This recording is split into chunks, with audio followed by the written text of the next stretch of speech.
PC साहब, आपके अत्याचारों का घड़ा जो है वो ठाडा भर लिया, पाप का घड़ा भर लिया और बीच में एक रंग देने की कोशिश हुई। मीडिया के लोगों से कहूंगा कि इसे जाति पाति का रंग दो और किसी तरह इस सारी की सारी मूवमेंट को तोड़ने की कोशिश करो।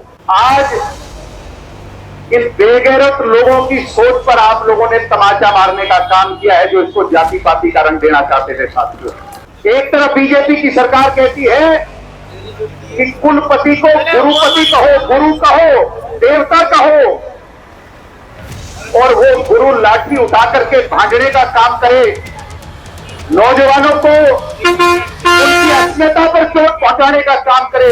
इससे बड़ा पाप और इससे बड़ा गुनाह नहीं हो सकता। साथियों, हरियाणा सरकार का मुख्यमंत्री तो है, उस कुर्सी पर संविधान की शपथ लेकर बैठा तो है, मगर असली मुख्यमंत्री हरियाणा का आज कोई और है, मुख्यमंत्री नहीं है। आज जो हमारी किसान ऑर्गेनाइजेशन छापे आई हैं, एक नौजवान होने के नाते आपको यह विश्वास देता हूं कि आपकी पगड़ी को नीचा नहीं होने देंगे। इस लड़ाई को इससे अंजाम तक पहुंचाने का काम करेंगे। वीसी साहब, बीआर कंबोज, ये बात कान खोल के सुन ले। अहंकार का मैल कानों में गहरा जमा है, उसको निकाल करके सुन ले। वीसी की कुर्सी तो भाई छोड़नी पड़ेगी, आज छोड़ या कल वीसी की कुर्सी से अब जाना पड़ेगा, वो दिन दूर नहीं है। नमस्कार, स्वागत आपका हरियाणा न्यूज 24 पर। मैं हिमांशु लांबा मेरे सहयोगी विनय सिंधु के साथ मौजूद हैं चौधरी चरण सिंह हरियाणा एग्रीकल्चर यूनिवर्सिटी के सामने। और 24 तारीख का फैसला लिया गया था कि आने वाली 24 तारीख को एक नया महापंचायत का ऐलान किया गया था, और वो महापंचायत है, वो समय आ गया है। मेरे पीछे देख सकते हैं हजारों की संख्या में यहाँ पर किसान, कांग्रेस पार्टी के, अन्य पार्टियों के, अलग अलग पार्टियों के यहाँ पर नेतागण आए हुए हैं, किसान नेता, राष्ट्रीय अध्यक्ष। तो सबसे पहले हम आपको जेजेपी पार्टी के दिग्विजय चौटाला का संबोधन सुनवाते हैं, फिर लौटते हैं। बने रहिए हमारे साथ हरियाणा न्यूज 24 पर। कोई क्षेत्र नहीं, कोई राजनीतिक दल नहीं, कोई खाप नहीं, कोई किसान संगठन नहीं, बल्कि ऐसा लग रहा है कि पूरा इलाका, पूरा हरियाणा, यूपी, राजस्थान, सबके के संघर्षशील लोग आज एक मंच पर अपने नौजवान विद्यार्थी साथियों का साथ देने आए हैं। ये अपने आप में एक ऐसा नजारा है जो लगता है कि संघर्ष तो जारी है और वो दिन दूर नहीं।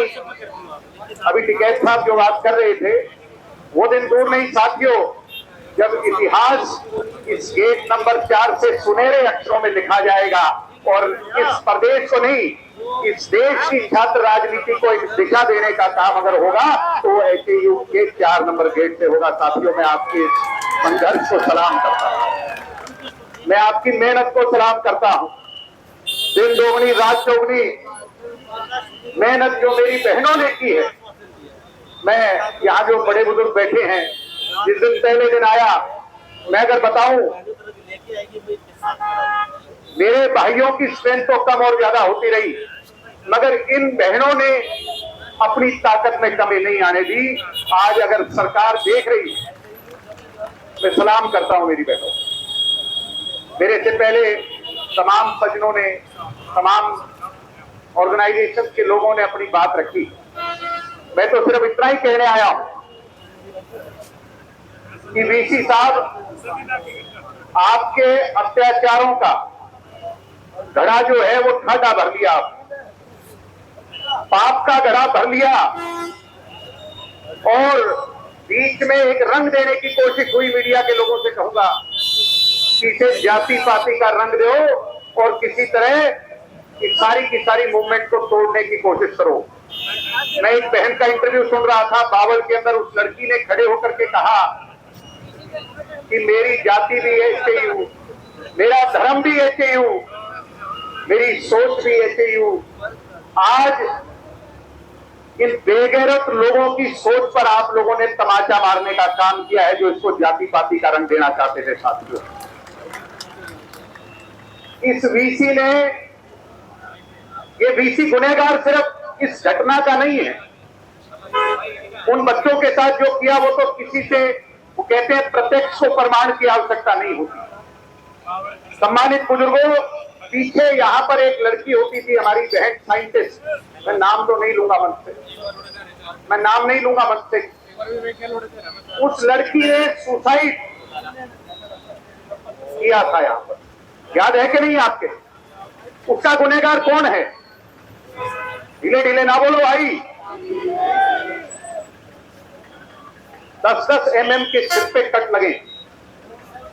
एक तरफ बीजेपी की सरकार कहती है कि कुलपति को गुरुपति कहो, गुरु कहो, देवता कहो, और वो गुरु लाठी उठा करके भांजने का काम करे, नौजवानों को उनकी अस्मिता पर चोट पहुंचाने का काम करे। इससे बड़ा पाप और इससे बड़ा गुनाह नहीं हो सकता साथियों। जिसे देवता का रूप दिया, अगर वो देवता अपने हाथ में हथियार उठा लेगा तो फिर विश्वास किस पर रह जाएगा? सम्मानित साथियों, हम गवर्नर से मिले, गवर्नर साहब ने हमारी बात को सुना और कहने लगे बात तो भाई तुम्हारी ठीक है। तो मैंने कहा गवर्नर साहब फिर गड़बड़ कहां है? गवर्नर साहब के पास जवाब नहीं था। और गड़बड़ ये है, मैं आपको बता दूं, आप भी जानते हो, मैं भी जानता हूं इस बात को, कि हरियाणा सरकार का मुख्यमंत्री तो है, उस कुर्सी पर संविधान की शपथ लेकर बैठा तो है, मगर असली मुख्यमंत्री हरियाणा का आज कोई और है, मुख्यमंत्री नहीं है साथियों। ये बात सब लोग जानते, वो फैसला नहीं ले पा रहा। मुख्यमंत्री चाहता होगा कि मैं इसको हटा दूं, मगर वो फैसला नहीं ले पा रहा। देर हो सकती है, अंधेर नहीं। ये आपने जो पसीना बहाया है, इसका जवाब इन लोगों को देना पड़ेगा।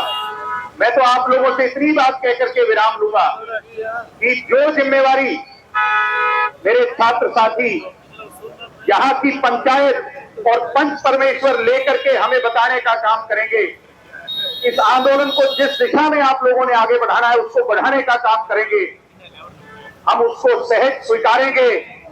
और इन आज जो हमारी किसान ऑर्गेनाइजेशन छापे आई हैं, एक नौजवान होने के नाते आपको यह विश्वास देता हूं कि आपकी पगड़ी को नीचा नहीं होने देंगे। इस लड़ाई को इससे अंजाम तक पहुंचाने का काम करेंगे।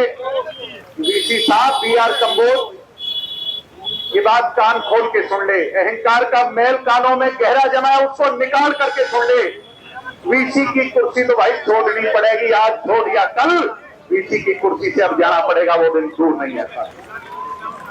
इसलिए जो ड्यूटी आप हमारी लगाओगे, जिस रूप में लगाओगे, मैंने पहले दिन कहा था यहाँ कोई जेजेपी से, कोई कांग्रेस से, कोई किसी और राजनीतिक दल से होगा, मगर उन पार्टियों को वहां गेट पर तोड़ के आना साथियों। यहाँ सब नौजवान इन छात्रों का साथ एक छात्र होने के नाते, नौजवान होने के नाते देने।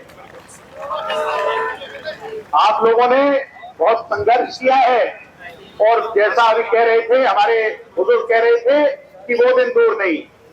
ये तो बात कल रात को भी इन्होंने खूब कोशिश की, खूब प्रयास किए, मगर एक बात पे अड़े हुए हैं कि वीसी का इस्तीफा नहीं होने देगा। इनको ये लगता है कि वीसी का इस्तीफा हो गया तो कहीं ना कहीं सरकार की नाक जो है वो नीची हो जाएगी, सरकार की अस्मिता पर सवाल उठ जाएंगे।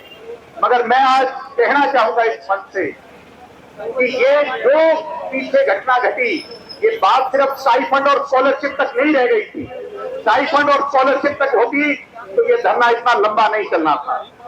ये संघर्ष इतना लंबा हुआ क्योंकि गुरु ने लाठियां उठा दी और इसको अपने अंतिम अंजाम तक ले जाने का एक ही राह है, वो है वीसी का इस्तीफा। है कि नहीं है साथियों?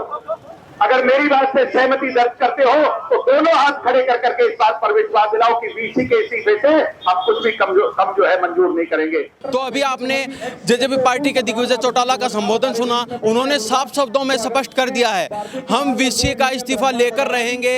अगर इन वीसी का इस्तीफा नहीं दिया जाता है तो हम आखिरी दम तक यहीं पर बैठे रहेंगे और हमारी जो न्याय है उसको हम लेकर रहेंगे। तो इस बारे में आपकी क्या प्रतिक्रिया है? इन्हीं सब बातों के साथ मैं हिमांशु लांबा, मेरे सहयोगी विनय सिंधु के साथ हरियाणा न्यूज़ 24। नमस्कार, जय हिंद।